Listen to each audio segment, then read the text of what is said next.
Right around this area, this is where it gets to be a problem.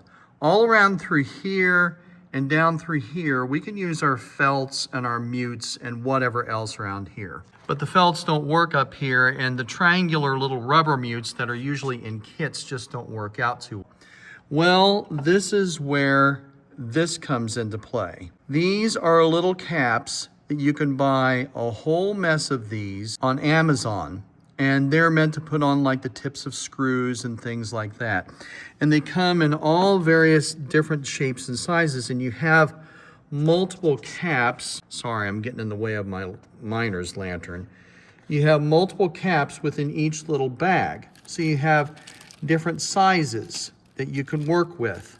And you find the right cap to the right size.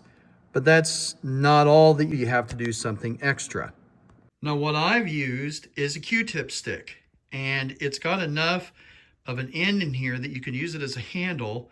The tip of it here keeps the end in there while you've got it between the strings, and it's got just enough that you can grab a hold of this end, and while you're pulling the stick out, you could pull this out as well, making sure that it all comes out.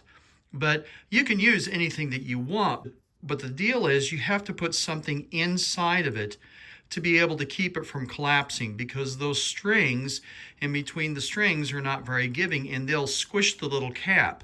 But the cap is made of rubber, and it mutes the strings the way that it needs to be muted, giving me the space that I need to mute the strings like I would use the felt strips on the lower part of the piano. But it also gives this thing light enough that it doesn't start drooping down, and short enough that I can get in there with a space. Now where I'm placing these caps is in between these strings. So I'm muting every first and every third string. Now I know a lot of you will say, well, the thing you have in your hand that you're pointing out, that's the thing that you're supposed to use. It's a pain in the butt to me. And I don't know if it's that way with any of you. But in any event, between this area and this area, you put those caps right along in here. And you have multiple different sizes, and then they're all in millimeter sizes. So you're able to do that.